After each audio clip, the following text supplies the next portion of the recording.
তিনি বাশার। কোরআন বলছে তিনি একজন মানুষ, তার খাবার দরকার হয়, তার ঘুমাতে হয়, আর মারা গেছেন, মদিনায় তার কবর আছে।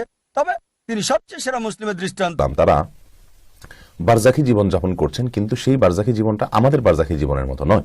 তারা বিশেষভাবে জীবন যাপন করছেন যে অনেকটা জীবিত মানুষের মতো, কিন্তু দুনিয়াতে একজন মানুষ জীবিত থাকলে যেরকম হবো সেরকম নয়। অতএব নবীগণ মারা গিয়েছেন। মানে কি আপনার ক্ষেত্রে আমার ক্ষেত্রে বলা যায় অমুক ব্যক্তি মারা গেছেন, তেমনি রাসূলের ক্ষেত্রেও মারা গেছেন, কথা কোরআন হাদিসে উল্লেখ আছে। সুতরাং নবী মারা গেছেন, নবী বেঁচে নেই। হায়াত আমাদের নবী মারা গেছেন, এ কথাই ঠিক। তো উনি যে আমাদের সালামের উত্তর দিচ্ছেন, এটা আত্মার জগতে, আত্মার জগতে মানুষ যেভাবে আছে সেইভাবে আমি সাক্ষ্য দিচ্ছি যে আপনার মৃত্যু এসে গেছে, আপনি মারা গেছেন, আমি সাক্ষ্য দিচ্ছি। আল্লাহ তাআলা আপনাকে দুইটা মৃত্যু দিবেন না, আপনার মৃত্যু হয়ে গেছে, আমি সাক্ষ্য দিচ্ছি। তারপর তিনি দাঁড়িয়ে বললেন, মান কানা ইয়াবুদু মুহাম্মাদান ফাইন্না মুহাম্মাদান কাদ মাত। যে ব্যক্তি মুহাম্মাদের ইবাদত করত সে জেনে নিত মুহাম্মদ সাল্লাল্লাহু আলাইহি ওয়াসাল্লাম মারা গেছেন। আবার অনেকে বানাই ফেলছে যে নবী সাল্লাল্লাহু আলাইহি ওয়াসাল্লাম নাকি মরে নাই।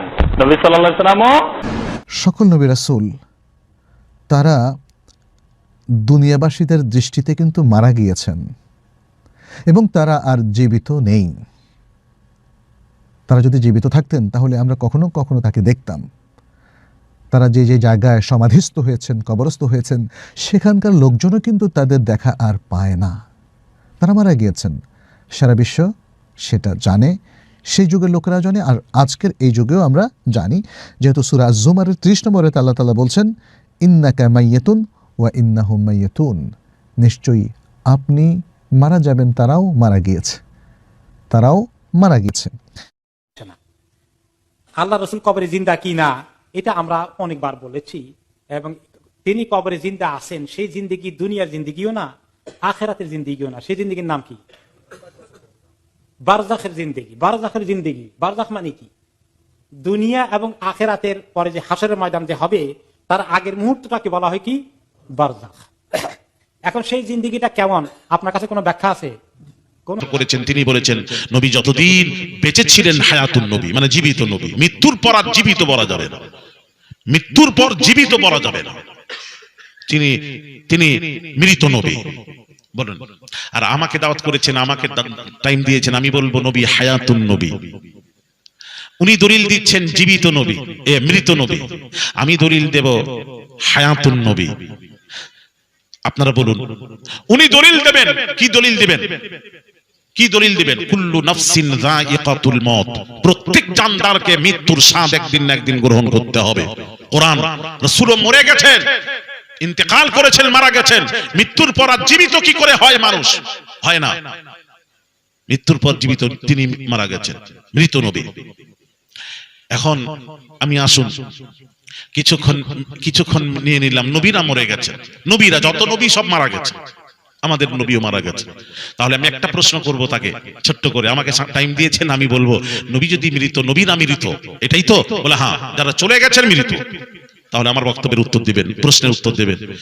আচ্ছা, নবীজি যখন মেরাজ আল্লাহ নবীকে নিয়েছিলেন, সুবহানাল্লাযী আসরা বিআবদিহি লাইলাম মিনাল মাসজিদিল হারাম ইলাল মাসজিদিল আকসা, সুবহানাহু তাআলা নিয়ে গেলেন তার বান্দাকে লাইলান, রাত্রিতে, মিনাল মাসজিদিল হারাম ইলাল মাসজিদিল আকসা, মসজিদুল হারাম থেকে মসজিদুল আকসা নিয়ে গেলেন। যখন মসজিদুল হারামে গেলেন, ছেলেরা খুব গুরুত্বপূর্ণ আলোচনা শোনো, তোমাদের কাজে আসবে। যেই নিয়ে গেলেন নবীজি মসজিদুল আকসা, দুনিয়ায়, ওটা আসমানের নয়, দুনিয়ায় জেরুজালেম, ফিলিস্তিনে জেরুজালেমে অবস্থিত মসজিদুল আকসা, যেটাই ইসলামের প্রথম কিবলা ছিল, ওই দিকে নবীজি মুখ করে নামাজ পড়তেন। মসজিদুল আকসা, ওই মসজিদুল আকসাতে নবীজি ওখানে গেলেন নবীজি ইমামতি করেছিলেন। আপনারা এটা সবাই জানেন, নবী ইমাম হয়েছিলেন। ইমাম, একটু শুনো বাবা, নবী ইমাম হয়েছিলেন, ইমামতি করেছিলেন। আর প্রশ্ন করব আপনাদেরকে, যারা বলছেন নবী মরে গেছেন, তাদের উদ্দেশ্যে বলবো, নবী যদি মরে গেছেন, মসজিদুল আকসাতে নবী যে নামাজ পড়াচ্ছিলেন, নামাজ পড়ালেন, মুক্তাদি কারা ছিল? উত্তরটা দয়া করে দেবেন, কারা ছিল? পয়গম্বরেরা ছিল, নবীরা ছিল, সেখানে আদম নবী আছেন, নূহ নবী আছেন, ইব্রাহিম নবী আছেন, মুসা ঈসা আছেন। তাহলে আপনাদের বলবো, ভালো করে শুনেন, আদম নবী মনে মনে করছেন আমি আদি পিতা, সকলের পিতা, পিতা বড়, সন্তান ছোট, সুতরাং আল্লাহ বুঝি আমাকে ইমামতির দায়িত্ব দেবেন। আদম নবী মনে মনে করছেন। ইব্রাহিম নবী বলছেন আমি জাতির পিতা, আল্লাহ বুঝি আমাকে ইমামতির দায়িত্ব দেবেন। আল্লাহ বলেন না, যিনি এসেছেন তিনি হলেন নবীদের নবী, রাসূলদের রাসূল, ইমামদের ইমাম। তার আগে কেউ ইমামতি করতে পারবে না। আরো জোরে জোরে, তার কেউ ইমামতি করতে পারবে না, সে তো সকলের ইমাম, তার কি ইমামতি করবে? ভাইরা আমার, বাবাজিরা উত্তর দিবেন একটা একটা করে। তার ইমাম, সে আজ ইমামতি করবে, তোমরা মুক্তাদি হয়ে ইক্তেদা করো তার পেছনে। তাহলে ইক্তেদা করেছে নবীরা, নবী রাসূলগণ ইক্তেদা করেছিলেন। তাহলে আমার প্রশ্ন উত্তর দেবেন, আদম নবী ও তো বহু আগে ইন্তেকাল করেছেন, নূহ নবী ইন্তেকাল করেছেন, ইব্রাহিম ইন্তেকাল করেছেন, মুসা ঈসা তো কবে ইন্তেকাল করেছেন? তাহলে ইন্তেকাল যখন করেছেন, নবীর পেছনে ইক্তেদা কেমন করে করলেন? প্রশ্ন, সে তো মরে যখন গেছে, মৃত ব্যক্তি আবার কখনো ইক্তেদা করতে পারে? আবার দুনিয়ায় মসজিদুল আকসা, এই উত্তরটা দিয়ে দাও মৌলভী। মৃত ব্যক্তির ইক্তেদা হয় না, তাহলে বোঝা গেল পুরো কোরআন ও হাদিস থেকে এর উপরে কোনো কথা নেই, কোন মতভেদ ইখতিলাফ নেই। তাহলে বোঝা গেল সব নবীরা যখন ইক্তেদা করছেন, জীবিত অবস্থায় ইক্তেদা হয়। তাহলে স্পষ্ট হয়ে গেল নবীরা জীবিত, সব নবী জীবিত। জোরে বলুন সুবহানাল্লাহ। নবীরা জীবিত না মৃত? আরো জোরে। আর আমাদের নবী জীবিত না মৃত? আলিয়াসগার হুজুর, আপনি তো দলিল দিলেন না। দলিল কবর দিয়ে দিবে, এত দলিল আছে আমাদের কাছে, মাটির দরকার হবে না মরে গেলে। ভাইরা আমার, বাবাজিরা, মাটির দরকার হবে না। ভাইরা আমার, বাবাজিরা, মা বোনেরা, আল্লাহর নবী জীবিত। হাদিস শরীফ সিয়াসিত্তার হাদিস করুন, বা আল্লাহর নবী, বিশ্ব নবী বলছেন উম্মতেরা তোমরা বেশি বেশি আমি নবীর উপর দরুদ ও সালাম পাঠ করবে জুমার দিন। তার কারণ তোমাদের দরুদ ও সালাম আমি রাসূলুল্লাহর কাছে পৌঁছানো হয়। সাহাবীরা আরজ করলেন, ইয়া রাসূলুল্লাহ, ইয়া হাবিবাল্লাহ, হুজুর আপনি ইন্তেকাল করে গেলে, দুনিয়া থেকে পর্দা নিয়ে চলে গেলে, তখন উম্মতের দরুদ ও সালাম কি হবে? নবীজি উত্তর দিচ্ছেন, আল্লাহর নবী উত্তর দিচ্ছেন, আল্লাহর নবী বলেন ইন্নাল্লাহ তাআলা হারামা আলাল আরদি আন তাকুলা আজসাদাল আমবিয়াই। আল্লাহর নবী বলেন আল্লাহ তাআলা সমস্ত নবীদের দেহ মাটি খাওয়া আল্লাহ হারাম করে দিয়েছেন। কোন নবী রাসূলদের দেহ মাটি খেতে পারে না, স্পর্শ করতে পারে না। হাদিসটা শুনুন, ফানাবিয়ুল্লাহি হাইয়ুন ইউরযাক। আল্লাহর নবীরা কবরে, নবী বলছেন নবীরা সব কবরে জীবিত। জোরে জোরে বলুন, ফানাবিয়ুল্লাহি হাইয়ুন, নবীরা কবরে জীবিত। কেমন জীবিত? ইউরযাক, তারা কবরে খাওয়া দাওয়া করে। এই হাদিসটাকে কেউ আছো বাপের বেটা বলবে আলী আসগার জাল হাদিস বলেছে, কেটে দাও, আমার হাদিসকে কেটে দাও, সহিহ হাদিস। তাহলে নবীজি কবরে জীবিত। আচ্ছা, এবার আসুন, প্রমাণ হয়ে গেল কোন নবীদের শরীর মাটি স্পর্শ করতে পারবে না। এক নাম্বার 2, ভাইয়ের আমার, বামাজিনা, বলতো স্বামী মারা গেলে স্ত্রীদেরকে কি বলা হয়? বিধবা। বিধবা, আচ্ছা আচ্ছা, স্বামী মারা গেলে স্ত্রীরা হয়ে যায় বিধবা। বিধবা, মাশাআল্লাহ।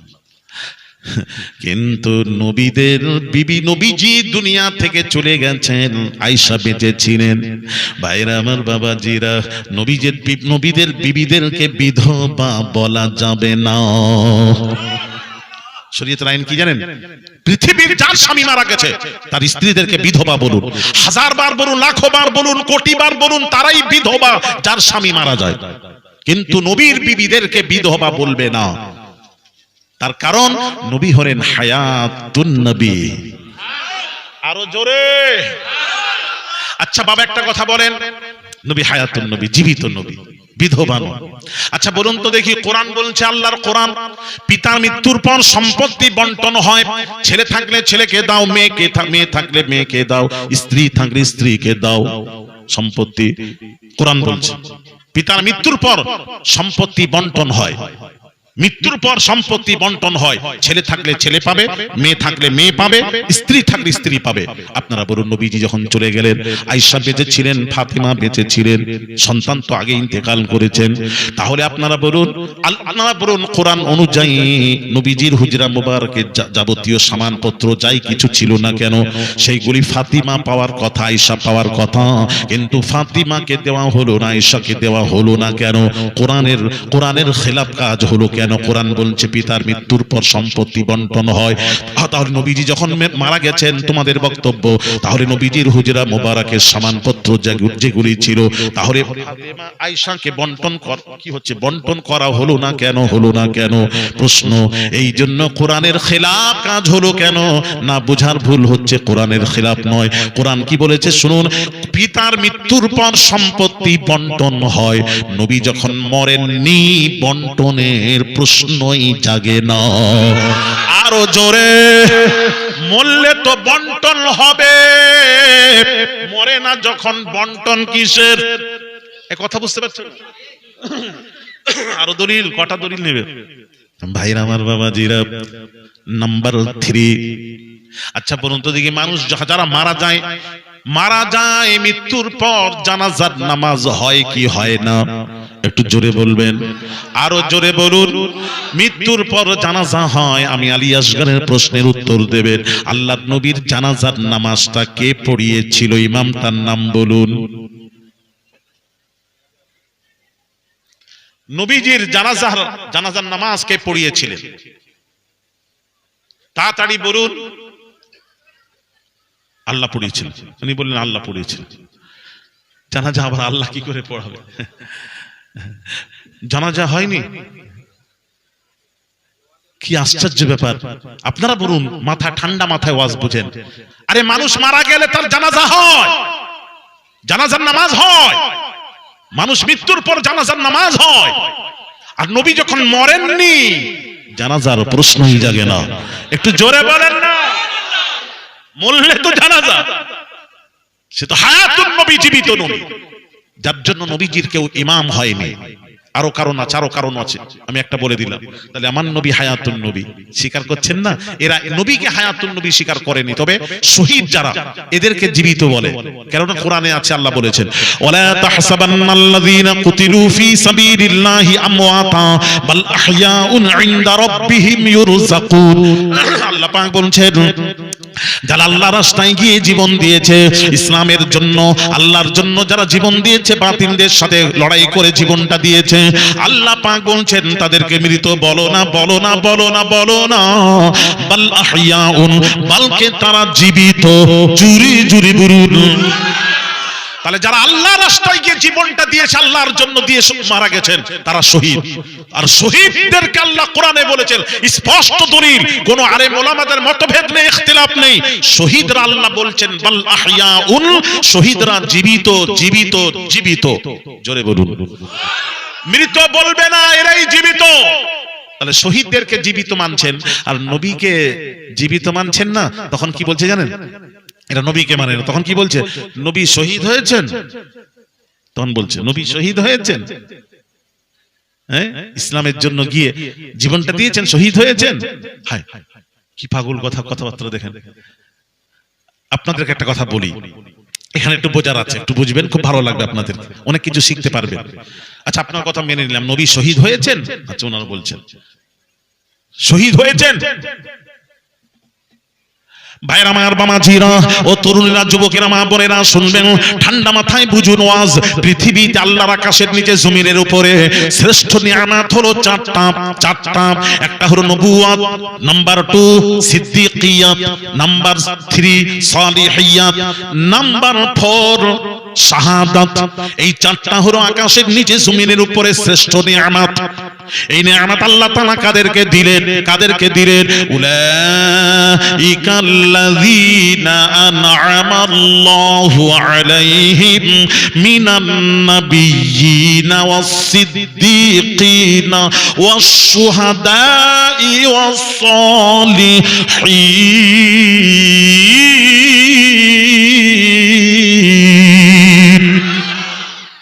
কোরআন ভাইজান আল্লাহ পাক বলছেন নবীদেরকে আল্লাহ নবুয়ত দান করলেন, সিদ্দিকিনদেরকে সিদ্দিকিয়াত দান আতা করলেন, সালিহিনদেরকে সালিহিয়াত আতা করলেন, আর শহীদদেরকে শাহাদাত আতা করলেন। এই চারটা নিয়ামত চার দলকে আল্লাহ দান করলেন। এবার দান করলেন কিভাবে? প্রশ্ন, কিভাবে আল্লাহ দান করেছেন? কিভাবে? সব আল্লাহ নবী বলছেন, আল্লাহ নবী বলছেন আল্লাহু ইউতি ইন্নামা আনা কাসিমুন। আল্লাহ নবী বলছেন আমি হলাম, আল্লাহ হলেন প্রদানকারী, আল্লাহ হলেন প্রদানকারী, আর আমি রাসূলুল্লাহ হলাম বন্টনকারী। আল্লাহ সবকিছু আমাকে দিয়ে দিয়েছেন, আর পৃথিবীতে বন্টন হয় আমি রাসূলুল্লাহ থেকেই বন্টন হয়। সব আল্লাহ আমাকে দিয়েছেন, আর পৃথিবীতে আমার থেকে বন্টন হয়। তাহলে বাবাজি, যেমন চন্দ্রর কোনো আলো নেই, নিজস্ব আলো নেই, নক্ষত্রর নিজস্ব আলো নেই, সূর্যের আলোয় আলোকিত তাম পৃথিবী যে আলোকিত হয়েছে, আমার আপনার নবী বিশ্ব নবী রাহমাতুল লিল আলামিনের আলোয় তাম বিশ্ব আলোকিত। যে যা পেয়েছেন মুস্তাফা থেকে পেয়েছেন। আমার কথা ওয়াজ বুঝতে পারছেন না? যে যা পেয়েছে নবীর থেকে পেয়েছে, ওলিরা পেয়েছেন নবীর থেকে, গওস পেয়েছেন, কুতুব পেয়েছেন, আবদাল পেয়েছেন, নবীরা পেয়েছেন, সিদ্দিকীনরা সিদ্দিকিয়াত পেয়েছেন, সব নবীর থেকে। একটা বলি, নবী যখন মিরাজ থেকে ফিরে এলেন, আবু জাহাল গিয়ে বলল মুহাম্মদ আজকে নতুন সংবাদ থাকলে বলুন। নবীজি বললেন আল্লাহ তাআলা সুবহানাহু তাআলা তার বান্দাকে নিয়ে গেলেন রাত্রিতে মসজিদুল হারাম থেকে মসজিদুল আকসা। ওখান থেকে প্রথম তবক আসমান যেতে গেলে 500 বৎসরের রাস্তা, দ্বিতীয় তবক, তৃতীয়, চতুর্থ, পঞ্চম, ষষ্ঠম, সপ্তম আসমান নিয়ে গেলেন। ওখান থেকে লা জামান লা মাকান পার হলেন। ওখান থেকে 70,000 নূরের পর্দা ভেদ করলেন। এক পর্দা থেকে আরেক পর্দার রাস্তা হলো 500 বৎসরের। এইভাবে 70,000 নূরের পর্দা ভেদ করে আরশে আজিমে গিয়ে আল্লাহর সাথে সাক্ষাৎ করে এসে দেখছি ওযু করে গেছিলাম, ওযুর পানিটি এখনো গড়াচ্ছে। ওযুর পানিটি এখনো গড়াচ্ছে। আমি দোয়া করব। চলে যাচ্ছ? আচ্ছা আচ্ছা, যাও, শোনো, দোয়া করছি। হ্যাঁ যাও। আল্লাহ, হ্যাঁ দোয়া। আচ্ছা, দরুদ শরীফ। আল্লাহ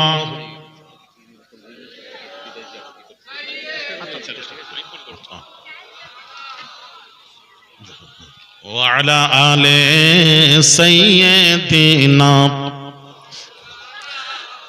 तेरे जन्नत में ऐसी खुशबू नहीं, तेरे जन्नत में ऐसी खुशबू नहीं जो खुशबू नबी के पसीने में है। अल्लाहुम्मा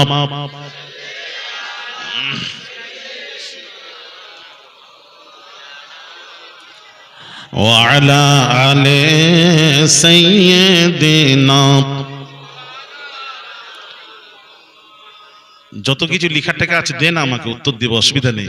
আমি তো বলি প্রশ্ন উত্তর, আমার ওয়াজি উত্তর দেন, আমাকে আগেই দেবেন, ওটা শেষে করবেন না। ওয়াজ শেষে গিয়ে আমাকে কোনো প্রশ্ন উত্তর দেবেন না, দয়া করে। একটু মুহাব্বতে জিকির লা ইলাহা।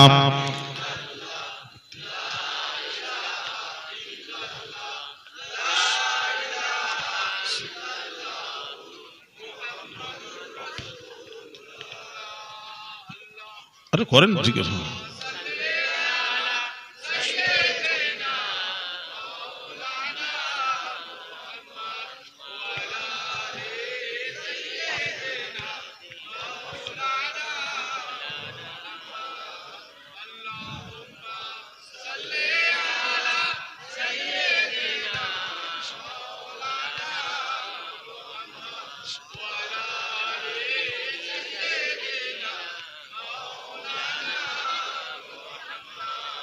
আল্লাহুম্মা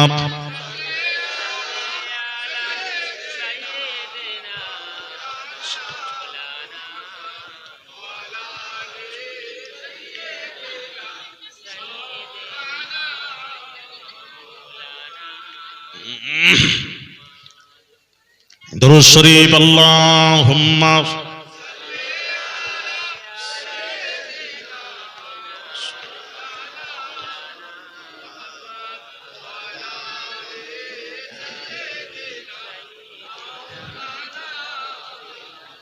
খুব ভালো লাগছে, খুব ভালো লাগছে। প্রশ্ন উত্তর দেবেন, না হলে জানবেন কি করে? আপনাদের মনের আশা রয়ে গেল, মনে মনে রয়ে গেল, আমার ওয়াজ করে বেরিয়ে চলে গেল না। আপনারা জানবেন, আমি প্রথমেই উঠে বলেছি আমরা শিখতে এসেছি, আমরা শিখাতে এসেছি। আমি উপরে বসেছি, আমি শিক্ষক, আপনারা ছাত্র, বয়সে বড় হলেও ছাত্র। কথা বলছেন না? ভালো প্রশ্ন এসেছে, আমি উত্তর দেবো। তবে ওয়াজগুলো শেষ করি, একটু শেষ করি, নাহলে লাইনটা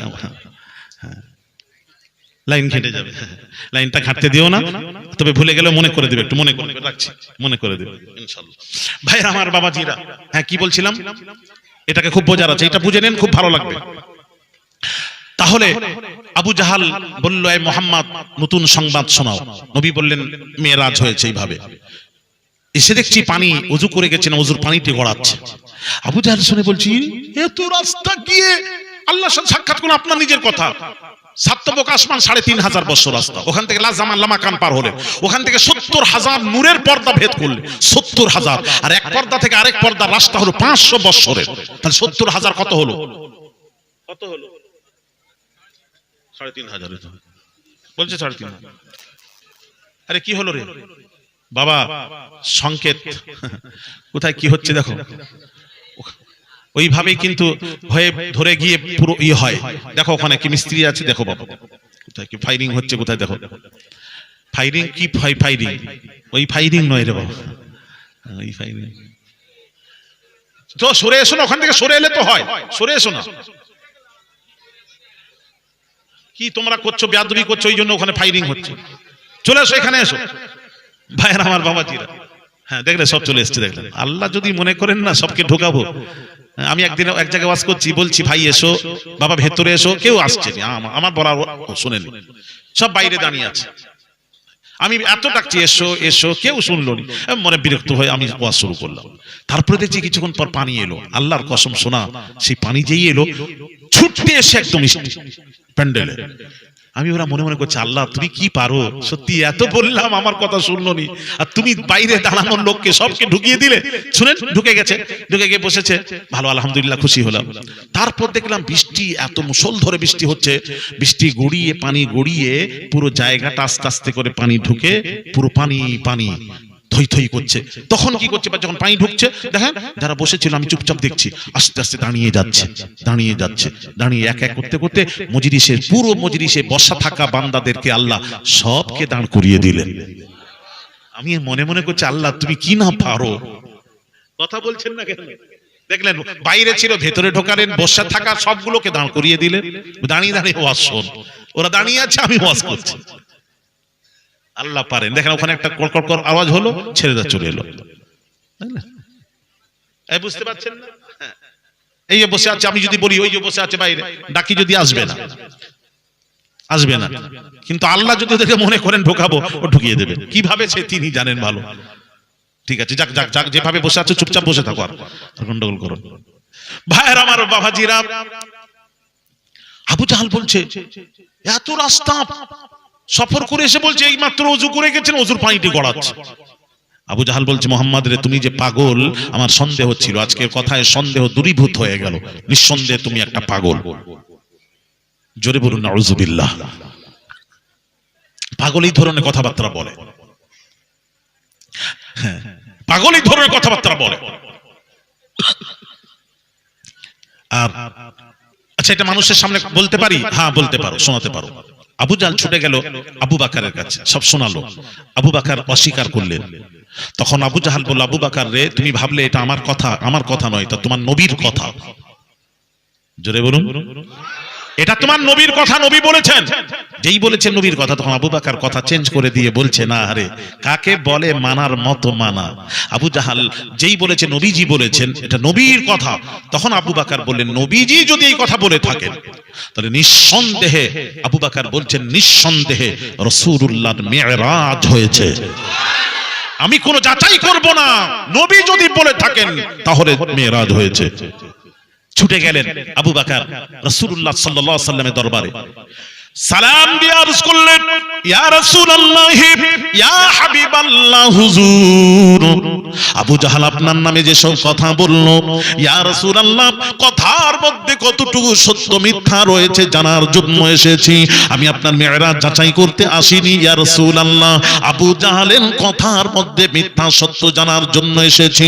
নবীজি শুনে বললেন, আবু বকর রে, আবু জাহাল যা শুনিয়েছে সব আমি রাসূলুল্লাহর কথা শুনিয়েছে। তখন আবু বকর বললেন, লা শাক্কা ফিহা, নিঃসন্দেহে আপনার মেরাজ হয়েছে, এতে কোনো সন্দেহের অবকাশ নেই। আমি আবু বকর আপনার মেরাজকে তাসলিম করে নিলাম। আরো জোরে মেরাজকে তাসলিম করলাম, স্বীকার করলাম। নবীজি বলছেন, আবু বকর এইভাবে এত দূর গেছি, এসে দেখছি পানি গড়াচ্ছে, সব শুনলে তোমার মনের মধ্যে কোনো প্রশ্ন জাগে না? আবু বকর বলছেন, ইয়া রাসূলুল্লাহ, আপনি বলছেন রিসালাতে মাবের জবানে মুবারক থেকে বলছেন, আর আমি প্রশ্ন করব? নিঃসন্দেহে আপনার মেরাজ হয়েছে। জোরে বলুন। আবু জাহাল মানল না, কাফের। আবু বকর মেনে নিলেন নবীর কথা, মোমেন।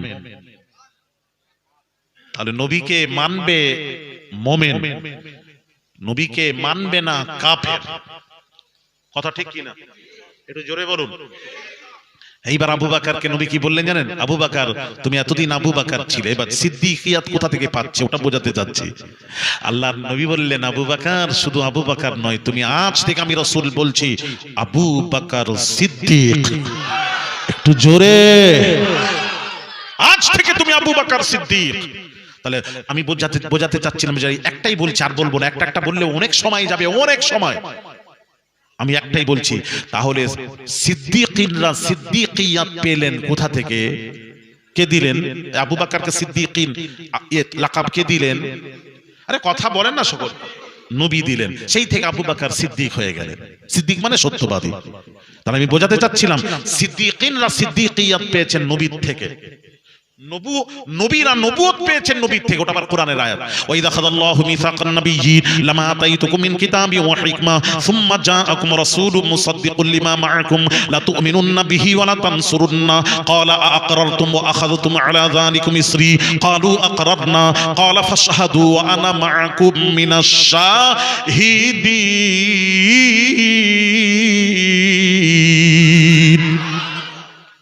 এর ব্যাখ্যা করলে অনেক সময় লাগবে বাবাজি। নবীরা নবুয়ত পেয়েছেন আমার নবীর থেকে, সালিহিনরা সালিহিয়াত পেয়েছেন নবীর থেকে, আর শহীদরা শাহাদাত পেয়েছেন অন্য জায়গা থেকে। ভালো করে বুঝে, এবার বোঝাচ্ছি। শহীদরা শাহাদাত পেয়েছেন মুস্তাফা থেকে। আল্লাহর নবীর থেকে যখন বন্টন হবে, নবী বলেছেন আমি বন্টনকারী, নবীর থেকে যখন বন্টন হবে সেই জিনিসগুলো নবীর মধ্যে থাকতে হবে, তবেই নবীর থেকে বন্টন হবে। এই কথাটা একটু বোঝার আছে। ছেলেরা চুপ করো। নবীর থেকে বন্টন হবে তখন আমি আলী আসগার বাঁটনেওয়ালা, বন্টনকারী, বাঁটনেওয়ালা। আমি যখন কাউকে কিছু বাঁটবো, টাকা পয়সা যাই বাঁটবো, টাকা পয়সা, জামা কাপড়, পোশাক বস্ত্র যা কিছু আমার কাছে থাকতে হবে, তো তবেই আমি বাঁটবো। তো নবীর কাছে যদি না থাকে নবী বাঁটবেন কি করে? তাহলে আল্লাহ নবীজিকে কি করবেন? শাহাদাতের দরজা দেবেন, দিয়ে ওখান থেকে পৃথিবীতে বন্টন হবে। নবীকে শাহাদাতের দরজা আল্লাহ দিবেন। কিভাবে দেবেন শুনুন। এবার শুনুন। শাহাদাত দুই প্রকার, সিররি আর জাহরি। সিররি মানে গোপন ভাবে খাদ্যের সাথে বিষ মিশিয়ে আপনাকে খেতে দিল, আপনি খেলেন, ইন্তেকাল করে গেলেন, এটা শাহাদাতে সিররি। আর জাহরি হলো মানে প্রকাশ্য, আপনি শত্রু বাতিলদের সাথে যুদ্ধ করতে, লড়াই করতে করতে বাতিলরা আপনাকে আঘাত করলো, তার আঘাতে আপনার মৃত্যু হয়ে গেল, এটা শাহাদাতে জাহরি। এটা নবীকে দিতে হবে, এটা নবীকে দিতে হবে। কেননা নবীজি দোয়া করেছেন বারবার, আমার কাছে আল্লাহর কাছে দোয়া চেয়েছেন। কি দোয়া করেছেন? আল্লাহর নবী দোয়া করতেন, হে রব্বি আল্লাহ, আমাকে তুমি শ্রেষ্ঠ করে পাঠিয়েছো, আমি শ্রেষ্ঠ নবী। আল্লাহর নবী আনা আকরামুল আউয়ালিন ওয়াল আখিরিন লা ফখর, অতীত এবং ভবিষ্যতে আমার মতো সম্মানী ব্যক্তি আকাশ বলবো না, আরশের নিচে জমিনের উপরে একটাও নেই। আল্লাহ তুমি আমাকে শ্রেষ্ঠ করেছো, আমার উম্মতকেও শ্রেষ্ঠ করেছো, আমাকে যে কিতাব দিয়েছো কিতাবটাও শ্রেষ্ঠ, মদিনাও শ্রেষ্ঠ, আমিও শ্রেষ্ঠ আল্লাহ গো। আর আমাকে যে মৃত্যুটা দেবে, মৃত্যুর মধ্যে শ্রেষ্ঠ মৃত্যু হলো শহীদি মৃত্যু। আল্লাহ আমাকে মৃত্যু দিলে শ্রেষ্ঠ মৃত্যু আমি চাই, কামনা করি শহীদি মৃত্যু দিও। নবী দোয়া করেছেন, আর নবী দোয়া করবেন, আর নবীর দোয়া আল্লাহ কবুল করবেন না এটা হতে পারে না। রাইট, নবী হলেন মুস্তাজাবুদ দাওয়া, যা দোয়া করতেন 100% রাসূলুল্লাহ দোয়া আল্লাহর দরবারে মঞ্জুর হয়ে যেত। নবী দোয়া করেছেন শহীদদের, আল্লাহ বলছেন নবীর দোয়া কবুল করেছে, এবার শাহাদাতের দরজা নবীকে দিতে হবে, আবার নবীর থেকে বন্টনও হবে, এবার শহীদ নবীকে করবেন। এবার শুনুন মা বোনেরা, বাবাজিরা, ছেলেরা, খুব গুরুত্ব দাও এই কথার উপর। অন্য মনস্ক হলে পাবে না, এ খুব গুরুত্বপূর্ণ, সব জায়গায় ওয়াজে পাবে না, সকল বক্তার মুখে পাবে না। শুনেন ভাইয়ের আমার, বাবাজিরা, আল্লাহ নবী বিশ্ব নবী রাহমাতুল লিল আলামিন যখন বাবাজি খায়বারে গেলেন, ইহুদি মহিলা নবীজিকে ভুনা গোশত খেতে দিলে ওই ভুনা গোশতের সাথে বিষ মিশিয়ে দিয়েছিল। আল্লাহর নবী খাবেন, বিষ মিশানো গোশতের টুকরো খাবেন, খেয়ে নবী মারা যাবেন, নবীকে মারার পরিকল্পনা। এমন সময় বাবাজি আল্লাহর নবী বিশ্ব নবী রাহমাতুল লিল আলামিনকে ভুনা গোশতের সাথে বিষ মিশিয়ে দিলেন। আল্লাহর নবী বিশ্ব নবী রাহমাতুল লিল আলামিন ওই বিষ মিশানো গোশতের টুকরো এক টুকরো খেয়ে ফেললেন। এইবার দ্বিতীয় গোশতের টুকরো যখন খাবেন তুলেছেন, ওই গোশতের টুকরো মুখের কাছে সে বলছে, ইয়া রাসূলুল্লাহ, ইয়া হাবিবাল্লাহ, হুজুর আপনি আমাকে খাবেন না, আমার মধ্যে বিষ মিশানো রয়েছে। নবীজি রেখে দিলেন। এখানে আমার দুটো প্রশ্ন আছে, এই প্রশ্নের উত্তর কিন্তু আপনারা দেবেন। প্রশ্ন হলো, ভাইরা আমার, প্রথম গোশতের টুকরো তো বলতে পারতো ইয়া রাসূলুল্লাহ আপনি আমাকে খাবেন না, কিন্তু প্রথম বলল না। দ্বিতীয় গোশতের টুকরো বলছে ইয়া রাসূলুল্লাহ, ইয়া হাবিবাল্লাহ, হুজুর মুখের কাছে যেই নিয়ে এসেছেন খাবেন, গোশতের টুকরো কথা বলছে ইয়া রাসূলুল্লাহ আপনি আমাকে খাবেন না, আমার মধ্যে বিষ মিশানো রয়েছে। দ্বিতীয়টা বলল, প্রথম গোশতের টুকরো বলল না কেন? প্রশ্ন নাম্বার 1। প্রশ্ন নাম্বার 2 হলো, ওই এক টুকরো গোশতের মধ্যে যে কড়া বিষ ছিল মৃত্যুর জন্য যথেষ্ট, নবী খেলেন, মৃত্যু হলো না কেন? এই দুইটি প্রশ্নের উত্তর আপনারা বলরাম প্রতাপ বাবাজিরা এই দুইটি প্রশ্নের উত্তর তাড়াতাড়ি দেবেন।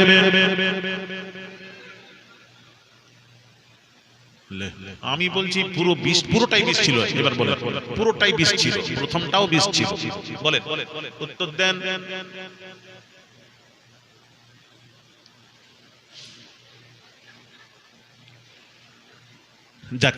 আমি এটা রেখে যাচ্ছি, আপনারা প্রশ্নটা জেনে রাখবেন। আপনাদের এলাকার মাশাআল্লাহ সবাই আছে, আলেম ওলামা ইমাম সাহেব সবাই আছে না, ওই জন্য মেদিনীপুরে জেনে আসুন। আমি বলবো না, এতদিন ওয়াজ শুনলেন, জানেন না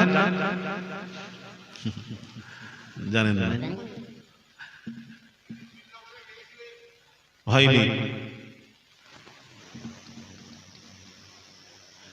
খেয়েছেন, ঠিক আছে। আমি বলে প্রথম গোশতের টুকরো বললো না কেন?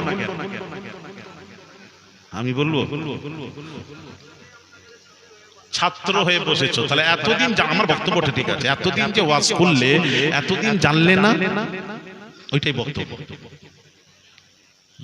ওইভাবে বলেন আমাকে ডাকনি কেন? এই জন্য তো বলছে, তো ভালো জিনিস খাবে না।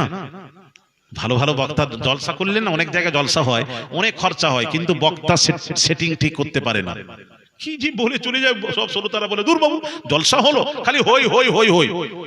কিন্তু জলসা দেবেন, জলসা যখন দেবেন, ভালো ভালো বক্তাদেরকে কোরআন হাদিসের একদম তথ্য যে বলবে তাদেরকে দাওয়াত করে নিয়ে আসুন। তাহলে আপনারা আজকে শুনবেন না পরে শুনবেন? সবাই না বললে আজকে শোনাবো না। কারা কারা শুনবেন না হাত তুলবেন না?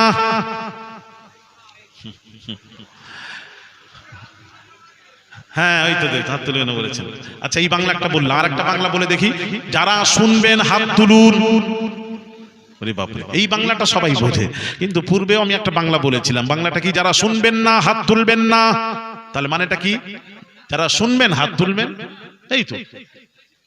তাহলে কিছু যারা তুলেছে ওনারা বুঝেছেন, যারা তুলেনি ওই যে বলছে এই শুনবেন না হাত তুললেন কেন, ওই যে বললেন, মানে সে নিজেও বোঝেনি, ওই যে হাত তুলতে বলেছে। ওই এক গ্রামে না, গ্রামের পাশে একটা সমুদ্র ছিল, সমুদ্রের একটা কাঠ, লম্বা কাঠ, সেই ঢেকি বোঝেন? ঢেকির মতো একটা কাঠ সমুদ্রে ভেসে ভেসে এসে ডাঙায় পড়ে আছে লম্বা হয়ে। গ্রামবাসীরা গিয়ে দেখে বলছে, এটা আবার কি কাঠ রে, বেঁকা বেঁকা কেমন যেন সে। হ্যাঁ, ঢেকির মতন এটা কোন বালা টালা এলো নাকি রে বাবা গ্রামে, সব ভয় করছে গ্রামবাসীরা। তখন গ্রামবাসী মূর্খ জাহিল, হ্যাঁ সাধারণ মানুষ তারা ভয় করছে কোন বালা টালা এলো নাকি গ্রামে রে বাবা, এটা কি জিনিস, হ্যাঁ এই বেঁকা বেঁকা কাঠ এগুলো কি মুড়ো, এটা কি, চল চল আমরা বুঝতে পারছি না, চল আমাদের প্রধানকে ডেকে নিয়ে আসি। গ্রামের প্রধানের কাছে গেল, প্রধান সাহেব, হ্যাঁ বড় আসুন, দেখবেন আসুন আমাদের গ্রামে কি বালা এসছে দেখুন। এবার গ্রামে দেখতে গেছে, প্রধানকে নিয়ে গেছে, প্রধানও দেখে বলছে এটা কি জিনিস আমরা বুঝতে পারছি না, কি বালা এলো। প্রধান একবার হাসে একবার কাঁদে, একবার হাসে আর কাঁদে।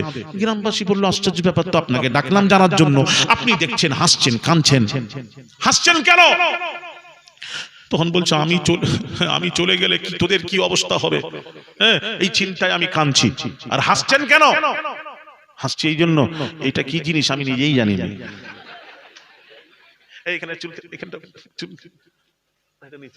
ওটা কি জিনিস আমি নিজেও জানি না। ভাইয়ের আমার বাবাজিরা, ভাইয়ের আমার বাবাজিরা, তাই বলছিলাম ভালো করে শুনুন, একটু ব্যাখ্যাটা শুনুন। আমার নবী অনেকেই বলেন বিষ মিশানো, আমার নবী জানতেন না তাই খেয়েছেন, অনেকেই এটা আবার উদাহরণ দেয়, অনেক কোম্পানি, অন্য কোম্পানিরা বলে নবী জানেন না তাই খেয়েছেন, নবী যদি সব জানতেন খেতেন না। নবী, এবার বলি হাদিসটা শুনে, সব জানেন তা হাদিস বলতে হবে তো, মুখে বললে হবে না, দলিল দিতে হবে।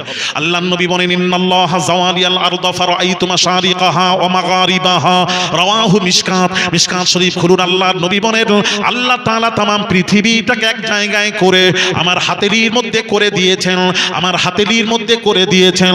পূর্ব পশ্চিম এক সীমান্ত থেকে আরেক সীমান্ত পর্যন্ত কি আছে না আছে আমি রাসূল সব দেখতে পাই এবং সব দেখছি এবং সব দেখছি। আল্লাহ এক প্রান্ত থেকে অপর প্রান্ত পর্যন্ত যা আছে আমি রাসূল সব দেখি, আমার হাতেলির মধ্যে দেখতে পাই। জুরি জুরি বলুন, আমার হাতের কাছে আমি সরষা দ্বারা যেমন তার থেকে বেশি ভালো দেখি কোথায় কি আছে। আর নবী ভুনা গোশতের সাথে বিষ মিশানো ছিল, নবী জানেন না, সেটাও নবী জানতেন, তাহলে খেলেন কেন? প্রশ্ন। বোকা মৌলানা জানো না, শোনো আমাদের কাছে। খেলেন এই জন্য আল্লাহ তাআলা শাহাদাতের দরজা, নবী দোয়া চেয়েছেন আমাকে শহীদের দরজা দাও। শহীদ দুই প্রকার, শাহাদাত সিররি আর জাহরি। আল্লাহ এই দরজাটা সিররি আর জাহরি নবীকে দেবেন, তাই বিষ গোপন ভাবে বিষ খাওয়াবেন, আল্লাহর ইচ্ছা নবীকে খাওয়াবেন। তাই বিষ মিশানো প্রথম গোশতের টুকরো নবী খেলেন, আল্লাহর খাওয়ানো ছিল, নবী খাবেন তাই নবী খেলেন। আর দ্বিতীয় বিষ মিশানো গোশতের টুকরো আল্লাহ নবীকে খাওয়াবেন না, তাই গোশতের টুকরো মুখের কাছে এসে বলছে ইয়া রাসূলুল্লাহ আমাকে আর খাবেন না, আমার মধ্যে বিষ মিশানো আছে। পূর্বেরটাও বিষ ছিল, কিন্তু শাহাদাতের দরজা দেওয়ার জন্য বিষটা খাওয়ালেন। আমি কি ওয়াজটা বোঝাতে পারছি? একটু বোঝেন। হ্যাঁ, এই জন্য খাওয়ালেন। আর দ্বিতীয়টা খাওয়াবেন না, তাই গোশতের টুকরো বললো আপনি খাবেন না, রেখে দিলেন। যাক, উত্তর পেয়ে গেলেন। আরেকটা রয়ে গেল। এবার এই বিশ্বের মধ্যে যে কড়া বিষ ছিল, খেলেই মৃত্যু অনিবার্য, তো নবী খেলেন, মৃত্যু হলো না কেন? একটা প্রশ্ন রেখে যাচ্ছে। একটা বললাম, একটা রাখছি, এটা বলবো। কোরআনের ওয়াদ, আল্লাহর কোরআন কি বলছে শুনুন। আল্লাহর কোরআন বলছে ওয়াল্লাহু ইয়াসিমুকা মিনান নাস। আল্লাহ পাক বলছেন হাবিব আপনার সাথে কিছু ওয়াদা আমার আছে। ওয়াদার মধ্যে এক নম্বর একটা ওয়াদা হলো হাবিব, দুশমন শত্রুর হাতে আপনার মৃত্যু আমি আল্লাহ রাখিনি। দুশমনের হাতে আপনার বিষ খেয়ে যদি মৃত্যু হয়ে যেত, তাহলে ওই মহিলাটা বলতো, খাইবারের ইহুদিনী মহিলা বলতো আমি রাসূলুল্লাহকে বিষ মিশিয়ে খাইয়ে নবীকে মেরেছি। আর পৃথিবীর বক্তা ওয়াহাবিরা তারাও স্টেজে উঠে বলতো নবীকে ইহুদিনী মহিলা বিষ খাইয়ে মেরেছে। এটা আমার সহ্য হবে না, হবে না, হবে না, হবে না। তাই আপনাকে আমি তারা খাওয়াবে মারার জন্য, আর আমি আল্লাহ আপনাকে বাঁচিয়ে নেব। তারা খাওয়াবে মারার জন্য, আর আমি আল্লাহ আপনাকে বাঁচাতে থাকবো। জোরে জোরে। তাই আপনাকে বাঁচালাম, তাই মৃত্যু হয় না। রাখে আল্লাহ, মারে কে? মারে আল্লাহ, রাখে কে? আমি আপনাকে রাখবো। দুশমন শত্রুর হাতে মৃত্যু আমি দেব না, যাতে করে সুযোগ না পায়। এই জন্য নবীকে বাঁচিয়ে নিলেন। উত্তর হয়েছে? কথা বলেন না কেন? এটা সিররি হয়ে গেল, শাহাদাতে জাহরি। ওই উহুদের ময়দানে প্রকাশ্যভাবে দুশমন শত্রুরা নবীজিকে মাথায় আঘাত করলো, নবীজি বেহুশ হয়ে পড়ে গেলেন। চতুর্দিকে ছড়িয়ে পড়লো নবী শহীদ হয়ে গেছেন, কিন্তু মরেননি, শহীদ হননি। কেন? আল্লাহর ওয়াদা, আল্লাহু ইয়াসিমুকা মিনান নাস, শত্রু দুশমন আপনাকে আঘাত করবে মারার জন্য, আর আমি আল্লাহ আপনাকে বাঁচাতেই থাকবো, বাঁচাতেই থাকবো, বাঁচাতেই থাকবো। জোরে বলেন সুবহানাল্লাহ। তাই আপনাকে বাঁচিয়ে নিলাম মুস্তাফা, তাই ওদের হাতে মৃত্যু দিলাম না, বাঁচিয়ে নিলাম। এই শাহাদাতে সিররি জাহরি আল্লাহ দিয়ে দিলেন। এইবার রয়ে গেল শুধু নবীর মৃত্যুটা। মৃত্যু হয়ে গেলে শাহাদাতের দরজা পেয়ে যাবেন নবী। মৃত্যুটা তো হবে না দুশমনদের হাতে, তাহলে মৃত্যুটা কিভাবে দেবেন আল্লাহ? আল্লাহ একটা কুদরতি জ্ঞানে আল্লাহ কি করলেন, এবার আল্লাহ কি সিস্টেম দেখেন, কি সিস্টেমে নবীকে মৃত্যু দিচ্ছেন। এটা থাক, এই রাজটা থাক, পরে আমি বলবো, পুরোটাই বলবো। এই রাজটা শোনেন ছেলেরা, শোনো। রাজটা হলো, নবীজি বসে আছেন, জিবরিল আমিন এসে বললেন, ইয়া রাসূলুল্লাহ ইয়া হাবিবাল্লাহ হুজুর, ইয়া রাসূলুল্লাহ ইয়া হাবিবাল্লাহ হুজুর, ফাতিমা আর আলীর বিবাহ চতুর্থ আসমানে পড়ানো হয়ে গেছে, আপনি দুনিয়ায় বিবাহ পড়িয়ে দিন। চতুর্থ আসমানে পড়ানো হয়ে গেছে ফাতিমা আর আলীর। চতুর্থ আসমান কোথায় জানেন? জমিন থেকে প্রথম তবক আসমান যেতে গেলে 500 বৎসরের রাস্তা, ওখান থেকে দ্বিতীয় 500, তৃতীয় 500, চতুর্থ 500, 4 5 20, 2000 বৎসরের রাস্তা। ওখানে ফাতিমা আর আলীর বিবাহ হচ্ছে। এখানে প্রশ্ন আবার রয়ে গেল, আপনারা প্রশ্ন যখন করছেন আমি আর উত্তর দেব না। প্রশ্ন ছিল এখানে বিয়ে কে পড়ালেন হুজুর? চতুর্থ আসমানে 2000 বছর রাস্তা, ওখানে কে পড়ালেন? কত বরযাত্রী ছিল, কি ছিল না ছিল, হাবিজাবি সব প্রশ্ন ছিল, উত্তর করেননি। যখন থাক ভাইরা আমার বাবাজিরা, আল্লাহর নবী বিশ্ব নবী রাহমাতুল লিল আলামিন দুনিয়ায় বিবাহ পড়িয়ে দিলেন, ফাতিমা আর আলীর বিবাহ দুনিয়ায় পড়িয়ে দিলেন।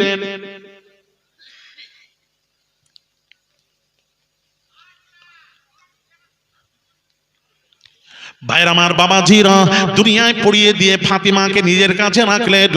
ভাইরা আমার পাশে রাখলেন, যখন যেতেন ফাতিমার সাথে দেখা করে চলে যেতেন। শপথ থেকে এলে ফাতিমার সাথে আগে রাসূল সাক্ষাৎ করে সকলের সাথে সাক্ষাৎ করতেন।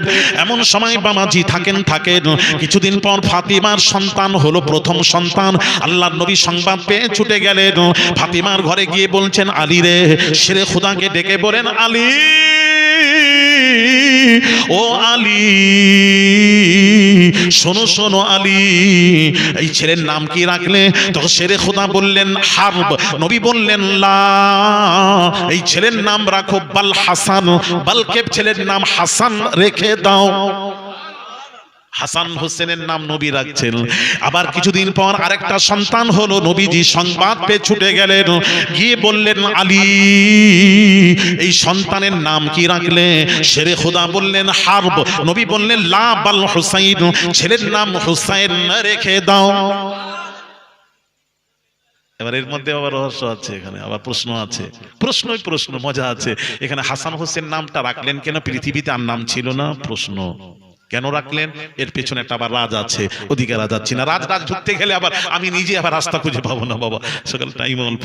বাইরে আমার বাবাজিরা ও সোনার যুবকেরা, বাবাজিরা, হাসান হোসেন নাম রাখলেন, নবীজি নাম রাখলেন।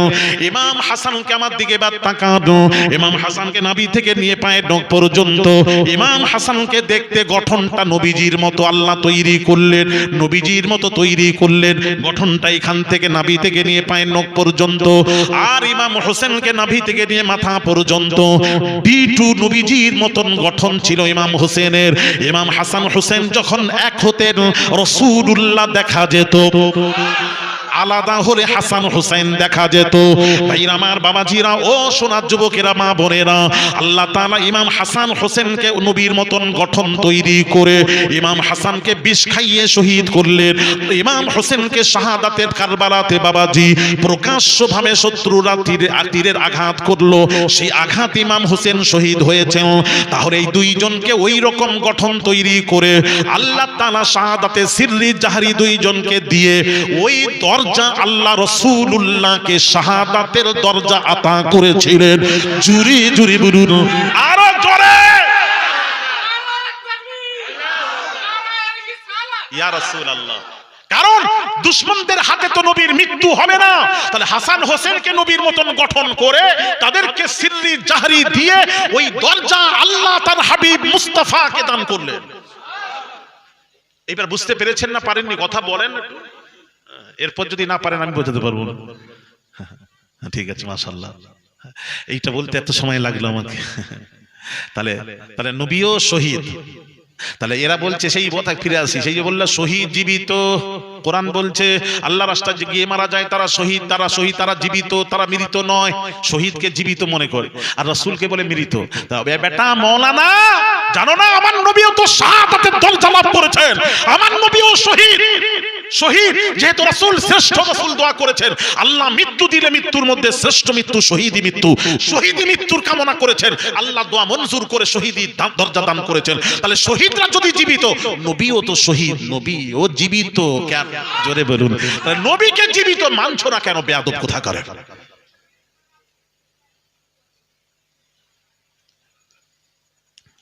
এবার আসুন, এইবার এই কথা বলার পরও যদি বলি নবী জীবিত, তখন এবার প্রশ্ন আসবে, নবী যদি জীবিত তাহলে কাফন দাফন হলো কেন? কাফন দাফন হয় মৃত ব্যক্তির, জীবিত নয়। প্রশ্ন আসতে পারে। যাক, আমি আর যাচ্ছি না ওদিকে। আমি প্রশ্ন করবো, আমি সব বলবো। বলে বলেন কি রে বাবা, এই যে প্রশ্ন করে যেরকম করতে পারেন না প্রশ্ন, মাথা মোটা, ওই গোস খাও তো মেটিয়া বুরুজের মতো। মেটিয়া বুরুজের কিছু বুঝে, যেটা বুঝে ঢুকে যায় সেটাই ওরা, ওদের বেরোনো মুশকিল। কেননা ওরই বাপরে বলছে মেটিয়া বুরুজের বক্তব্য হচ্ছে, নামাজ ছেড়ে যায় ছেড়ে যাক, নামাজের কাজা করতে আমরা রাজি আছি, কিন্তু গরুর গোশতের কাজা যেন না হয়। জোরে বলুন। কি বলে? সুবহানাল্লাহ। কে বললো সুবহানাল্লাহ? ও নাউজুবিল্লাহ। আচ্ছা আচ্ছা, নাউজুবিল্লাহ। এক কথা ঠিক বলছি না ভুল বলছি?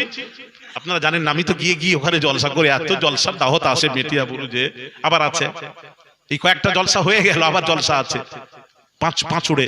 এই পাঁচুড়ে বলছি আপনার পাঁচ পাড়াতে। ভাই আমার বাবাজিরা, গোশতের কাজা নেই, প্রত্যেক ঘরে গোশত।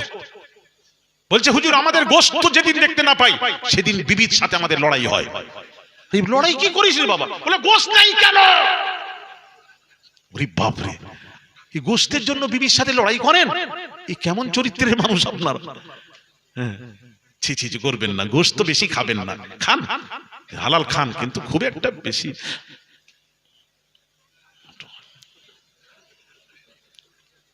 এই জন্য মেটিয়া বুরুজের খুব এক মোয়া, যেটা বুঝবে সেটা ও মাথা থেকে বের করানো যাবে না। যাই হোক বাবাজি, থাক। তাহলে এই প্রশ্নের উত্তর হলো, যদি বলেন কেউ যদি আপনাদের প্রশ্ন করে নবী যদি জীবিত তাহলে কাফন দাফন হলো কেন, প্রশ্ন করতে পারে, উত্তরটা কি শিখিয়ে দেব? না, সবাই বলছে না। দেখো, এরা শুনতে ইচ্ছা নাই। এই শুনবেন, সকলে শুনতে। আপনারা আমার ওয়াজ বুঝতে পাচ্ছেন তো? তাহলে উত্তরটা শিখুন, মা বোনেরা সবাই শিখে রাখেন, দরকার আছে। উত্তরটা হলো, তখন আপনারা বলবেন ভাই শহীদরা জীবিত তো, জিজ্ঞেস করবেন, তখন বলতে হবে শহীদরা তো জীবিত, কোরআনে আছে। তাহলে শহীদরা যদি জীবিত, শহীদদের কাফন দাফন কেন? জীবিত তো কাফন দাফন হয় না, মৃতদের হয়, তাহলে শহীদদের কাফন দাফন কেন? ওটা উত্তর দাও, এটা উত্তর দিয়ে দিচ্ছি। বুঝতে পারছেন? মাথায় ঢুকছে না বোধ? মাথায় মোটা বলছে, মাথা যারা শিক্ষিত জ্ঞানী গুণী ধরে নিচ্ছে। তাহলে শহীদরা কাফন দাফন সহ শহীদরা জীবিত, আমার নবীও কাফন দাফন সহ আমাদের নবীও জীবিত। কাফন দাফন দিয়ে কি বোঝাতে চাচ্ছেন? মৃত নয়, সবকে মৃত বলবেন না, কোরআন হাদিস দিয়ে প্রমাণ আমার নবী বিশ্ব নবী, জীবিত নবী। তাহলে সব শ্রেণীর আলেমদেরকে দাওয়াত করেন, সে বলবে নবী মৃত, আমি বলবো জীবিত, তাহলে লাগবে গুঁতোগুঁতি। এক কোম্পানির আলেম দরকার, মনে নেই? আরে মনে নেই? আপনি বলেন আহলে হাদিসকে দাওয়াত করলেন, আহলে হাদিস উঠে বলল, কি বলল জানেন? সে উঠে বলবে তারাবির নামাজ হলো 8 রাকাত, 8 রাকাত তারাবির নামাজ 8 রাকাত। আর আমাকে সময় দিলেন, আমি বলবো 20 রাকাত। গুঁতোগুঁতি 12টা বেজে, গুঁতোগুঁতি কিন্তু ওরা যখন বসবে, ওরা যে দলিল দেবে 8 রাকাতের দলিল দেবে, আমাদের কাছে 5 মিনিটও দলিল টিকবে না। জোরে বলবেন না সুবহানাল্লাহ। ক মিনিট বললাম, ক মিনিট? 5 মিনিটও টিকবে না। ওদের দলিলটা আমাদের কাছে 5 মিনিটও টিকবে না। 8 রাকাতের দলিল, তাদেরও দলিল আছে, দলিল দিয়ে বলবে কথা। আপনারা তাদেরকে যদি নিয়ে আসেন, তারাও দলিল দেবে। আর আপনারা সাধারণ মানুষ কি বুঝবেন? বুঝবো তো আমরা, আপনারা কি বুঝবেন? আপনারা ওই তো কোরআন হাদিস দিয়ে বলে গেছে, ওটাও ঠিক, এটাও ঠিক। হ্যাঁ, 8 টাকাও ঠিক, 20 রাকাতও ঠিক। 8 টাকা তারাবি দলিলটা ওদের দলিলটা আমি আর শোনালে দেরি হয়ে যাবে। আমি কি শোনাবো? সব শোনাবো? ওদের দলিলটা শুনুন। বুখারী শরীফ থেকে তারা হাদিস তুলে ধরেছে। কি হাদিস? আবু সালমা রাদিয়াল্লাহু তাআলা আনহু, নবীর সাহাবী, আম্মা জান আয়েশা সিদ্দিকা রাদিয়াল্লাহু তাআলা আনহার কাছে গিয়ে বলছেন, আম্মা জান, আপনি রাসূল সম্পর্কে যতটুকু জানবেন পৃথিবীর মানুষের তা জানা সম্ভব নয়। আম্মা জান বলুন, রাসূলুল্লাহ সাল্লাল্লাহু আলাইহি ওয়াসাল্লাম রমজান মাসের রাত্রিতে ক রাকাত নামাজ আদায় করতেন? ঠিক এই প্রশ্ন ছিল। প্রশ্নকারী ভালো করে শুনবেন, বুঝতে পারবেন। প্রশ্নকারীর প্রশ্ন ছিল নবীজি রমজান মাসে রাত্রিতে ক রাকাত নামাজ আদায় করতেন, এই প্রশ্ন। আর প্রশ্নের উত্তর আম্মা জান আয়েশা দিচ্ছেন, মা কানা রাসূলুল্লাহি সাল্লাল্লাহু আলাইহি ওয়াসাল্লাম ইয়াজিদু ফি রমাদান ওয়ালা ফি গায়রিহি আলা 11 রাকাআতিন। রাওয়াহুল বুখারী, বুখারীর হাদিস। আল্লাহর নবী বলেন, আম্মা জান আয়েশা বলছেন আল্লাহর নবী রমজান মাসের 8 আর 3 মোট আলা 11 রাকাআতিন, আল্লাহর নবী রমজান মাসে 8 এবং 3 মোট 11 রাকাত নামাজ আদায় করতেন। জোরে বলুন, আরো জোরে। এই তো দলিল, এই তো নবী। আম্মা জান আয়েশা বলছেন 8 আর 3 11 রাকাত পড়তেন, তাই আমরা 8 রাকাত পড়ি তারাবির নামাজ। শুনে বলি, শুনে কথাটা পুরো তারাবি। এবার প্রশ্ন হলো এবার আমাদের, তাই যদি আপনার কথাটা কিছুক্ষণ মেনে নেওয়া হয়, মেনে নিলাম তারাবি, তাহলে প্রশ্নকারী যখন প্রশ্নটাকে বুঝতে হবে, প্রশ্নের উপর ফতোয়া হয়। যেভাবে আপনি প্রশ্ন করবেন সেইভাবে ফতোয়া হবে। একটু হেরফের করলে ফতোয়া হেরফের হয়ে যাবে। কথা কি ঠিক বলছি? এই জন্য প্রশ্ন হলে লিখিত দিতে হয়। এইবার প্রশ্নকারী কি প্রশ্ন করেছেন? প্রশ্নকারী প্রশ্ন করে রাসূলুল্লাহ সাল্লাল্লাহু আলাইহি ওয়াসাল্লাম রমজান মাসে রাত্রিতে ক রাকাত নামাজ আদায় করতেন। কিন্তু এ প্রশ্ন করেননি রমজান মাসে তারাবির নামাজ ক রাকাত পড়তেন, এটা প্রশ্ন ছিল না। ক রাকাত নামাজ আদায় করতেন, তারাবির উল্লেখ নেই। তো ওরা তারাবি ধরেছে, তারাবির নামাজ, কিন্তু প্রশ্নকারী তো তারাবির প্রশ্ন করেননি। তাহলে বোঝা গেল ওটা তারাবি নয়, ওটা হলো তাহাজ্জুদের নামাজ। যেই বলেছি তাহাজ্জুদ, শুনেন এখন দাঁড়ান, এখন সুবহানাল্লাহ, এত তাড়াতাড়ি নয়, দাঁড়ান, শেষ করতে দেন। যেই তারাবি আমরা বলছি এটা তাহাজ্জুদ, তখন ওরা আবার পাল্টা প্রশ্ন করছে। তাহলে আপনাদেরই কথা, আপনারা যে বলছেন প্রশ্নকারী তো তারাবির কথা উল্লেখ করেননি, তাহাজ্জুদের কথা উল্লেখ করেননি, তাহলে আপনারা তাহাজ্জুদ নিচ্ছেন কেন? যদি আপনারা তাহাজ্জুদ নেন, আমরা তারাবি নেব। ওদের প্রশ্ন কি মাথায় ঢুকছে না? আপনারা যদি তাহাজ্জুদের প্রশ্ন ছিল না, যিনি প্রশ্ন করেছেন আবু সালমা রাদিয়াল্লাহু তাআলা আনহু, তিনি এটা বলেননি রাসূল রমজান মাসে তাহাজ্জুদ ক রাকাত পড়তেন, এটা প্রশ্ন করেননি। খালি প্রশ্ন করেছেন রাসূল রমজান মাসে ক রাকাত নামাজ আদায় করতেন, এইটুকু প্রশ্ন। তো ওরা তারাবি ধরেছে, আমরা বললাম তারাবির তো প্রশ্নই ছিল না, তারাবির তো প্রশ্ন করেননি প্রশ্নকারী, তারাবির তো উল্লেখ করেননি, তারাবি নিচ্ছেন কেন? আমরা তাহাজ্জুদ নিয়েছি। ওরা তখন বলছে তাহাজ্জুদের তো প্রশ্ন ছিল না, প্রশ্নকারী তাহাজ্জুদের কথা উল্লেখ করেননি, রাসূল রমজান মাসে তাহাজ্জুদ ক রাকাত নামাজ আদায় করতেন, ওটাও প্রশ্ন ছিল না। তাহলে তাহাজ্জুদ কেন নিচ্ছেন? যদি তাহাজ্জুদ নেন, আমরা তারাবি নেব। আচ্ছা ঠিক আছে, তাহলে ড্র হয়ে গেল, তাহলে আমি তার সাথে পারলাম না। এবার আসুন, হ্যাঁ এইবার আসুন, কেমন করে মারছি দেখুন। এইবার আর এগোতে পারবেন না যে কথা বলছি। আম্মা জান আয়েশা, সহিহ হাদিস, আম্মা জান আয়েশা কি বলছেন? মা কানা রাসূলুল্লাহি, মা কানা, আম্মা জান আয়েশাকে প্রশ্নকারী প্রশ্ন করেছে রাসূল রমজান মাসে ক রাকাত নামাজ আদায় করতেন। এই প্রশ্নের উত্তর আম্মা জান দিচ্ছেন, মা কানা রাসূলুল্লাহি সাল্লাল্লাহু আলাইহি ওয়াসাল্লাম ইয়াজিদু ফি রমাদান ওয়ালা ফি গায়রিহি আলা 11 রাকাআতিন, রাওয়াহুল বুখারী। আম্মা জান আয়েশা বলছেন নবী, এবার উত্তরটা শুনুন, রমজান মাস এবং রমজান